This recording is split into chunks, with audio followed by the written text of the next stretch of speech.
दोस्तों, अब ऐसा क्या हुआ कि चीन पीओके पर हस्तक्षेप करना बंद कर देगा। अब चीन पीओके की बलि देने जा रहा है। आखिर ऐसा क्यों? तो आपको बता दें कि सबसे पहले तो चीन की सारी शक्ति अब भारत की मुट्ठी में है, क्योंकि अब एमटीसीआर का बोलबाला विश्व स्तर पर गूंज रहा है और अब चीन के पास वह एमटीसीआर की सदस्यता नहीं है, जिसके चलते उसे हर देश से चारों खाने चित होना पड़ता है।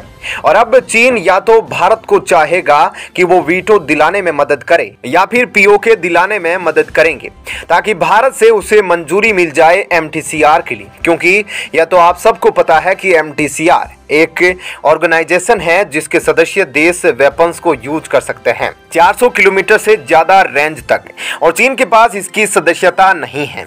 इसलिए वह अब पाकिस्तान का साथ ना देख भारत का साथ देता है। तो कैसे? अभी हाल ही में चीन के विदेश मंत्री ने पाकिस्तान को फोन करके डांट लगाई थी, या आपने सुना। और अब आपको थोड़ा डिटेल में बताते हैं कि किन वजहों से चीन पीओके से दरकिनार कर रहा है, और वो ये चाहेगा कि अब पीओके भारत का हिस्सा हो जाए। हालांकि अभी तक चीन की वजह से पीओके पाकिस्तान के पास है, क्योंकि चीन का कर्ज ले रखा है पाकिस्तान ने, और इसी बदौलत चीन पाकिस्तान पर दबाव बनाता जा रहा है कि वह पीओके भारत को वापस नहीं दे। और यह अवैध पीओके आज चर्चा का विषय बना है। अब थोड़ा सा आपको डिटेल में बताते हैं कि चीन कैसे पीओके की बलि देगा। दरअसल चीन को चाहिए ताइवान, और अगर इस मैप में आप देखेंगे तो ताइवान है इस तरफ और पीओके है इस तरफ, दोनों ही अलग दिशा में हैं। ऐसे में अगर चीन ताइवान को लेने के लिए आगे बढ़ता है तो जाहिर सी बात है कि उसे इस तरफ जापान, नाटो, अमेरिका, इन सभी की सेनाओं का सामना करना पड़ेगा।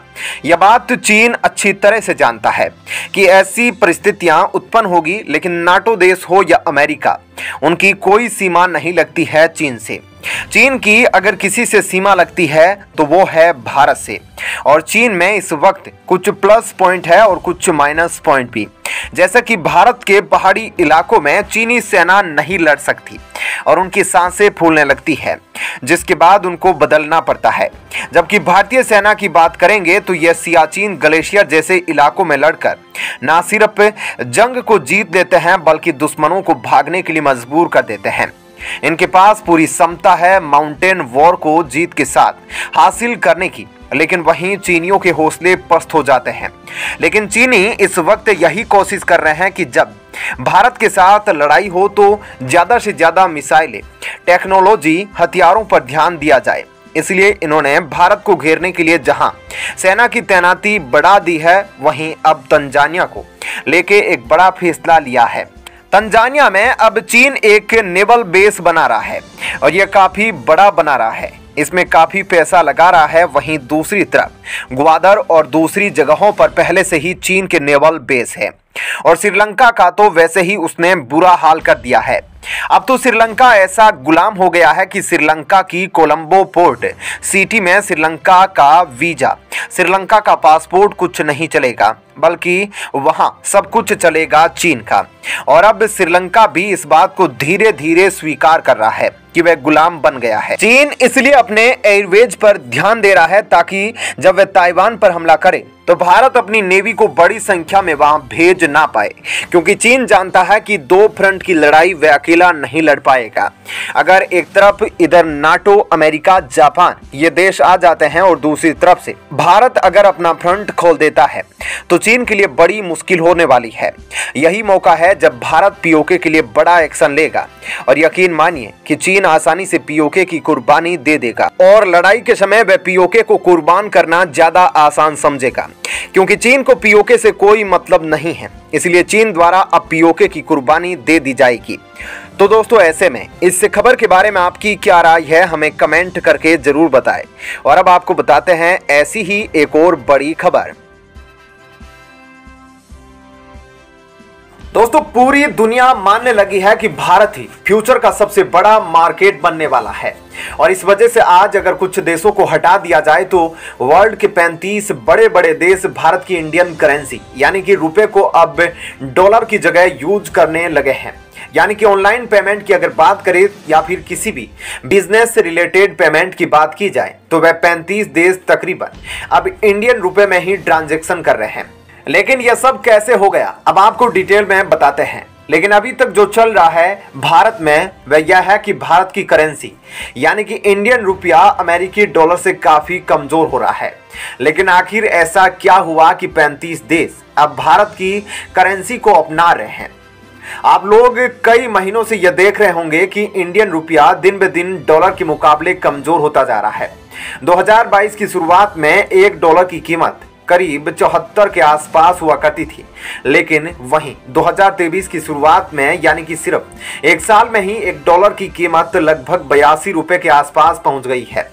ऐसे में डॉलर आज के समय भारतीय रुपए का सबसे बड़ा दुश्मन बना हुआ है।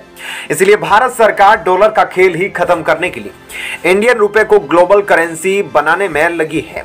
और अब तो इंडियन रुपए के लिए सबसे बड़ी खुशखबरी भी आ गई है कि दुनिया भर में 35 से भी ज्यादा देश इंडियन रुपए में ट्रेड करने के लिए इंटरेस्टेड है, जैसे कि Tajikistan, Luxembourg, Sudan, Cuba, Bangladesh, Sri Lanka, Russia और भी इस तरह के कई देश। यह सभी डॉलर को छोड़कर इंडियन रुपए में ट्रेड करना चाहते हैं।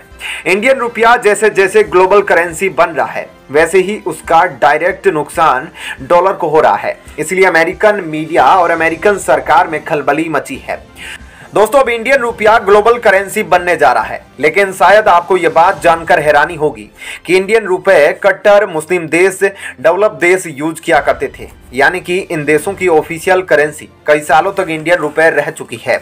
साल 1966 में इन देशों ने इंडियन रुपए को छोड़ दिया था। और आज की बात करें तो यह बात सबको पता है कि डॉलर दुनिया की सबसे नंबर 1 करेंसी है। और आज के समय दुनिया में लगभग जितने भी ट्रेड होते हैं वे सभी डॉलर की मदद से किया जाते हैं। इसलिए सभी देश अपने फॉरेन रिजर्व में डॉलर को रखते हैं ताकि दूसरे देश के साथ वो ट्रेड कर सके। पर यही डॉलर आज के समय कई देशों के लिए मुश्किलें खड़ी कर रहा है, क्योंकि अमेरिका डॉलर को अब एक साइलेंट वेपन के रूप में यूज करने लगा है। जैसे अब ईरान अमेरिका के खिलाफ जाने लगा तो अमेरिका ने उस पर प्रतिबंध लगा दिया, जिसके बाद ईरान देश और उसकी जीडीपी पूरी तरह से बर्बाद हो गई। और नया एग्जाम्पल तो आप सबके सामने ही है, रसिया ने जैसे ही यूक्रेन पर हमला किया तो अमेरिका ने रसिया पर स्विफ्ट का सेक्शन लगा दिया, जिसके तहत रसिया के फॉरेन रिजर्व में जितने भी डॉलर पड़े हुए थे वह रातों रात ही गायब हो गए। और रसिया को इससे 130 बिलियन डॉलर का झटका लगा। और सैंक्शन लगने के बाद रसिया किसी भी देश के साथ डॉलर में ट्रेड नहीं कर सकता। पर इंडिया ने अमेरिका की दादागिरी को नकार दिया है, क्योंकि इंडिया हमेशा से ही अपने स्वाभिमान के लिए खड़ा है। इंडिया खाली यूएन के सेक्शन को मानता है, इसलिए इंडिया ने रूस के साथ व्यापार करना बंद नहीं किया, बल्कि इंडिया तो अब रसिया के साथ बड़ी मात्रा में ट्रेड कर रहा है, और वह भी अपने लोकल करेंसी यानी कि रूबल और इंडियन रुपए में।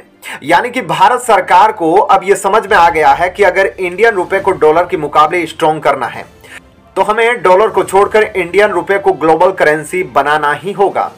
और ऐसे में अब आप देख सकते हैं कि इंडियन रुपया अपने आप को ग्लोबल करेंसी के रूप में स्टेब्लिश कर रहा है। तो दोस्तों, ऐसे में इस खबर के बारे में आपकी क्या राय है हमें कमेंट करके जरूर बताएं। और अब आपको बताते हैं ऐसी ही एक और बड़ी खबर।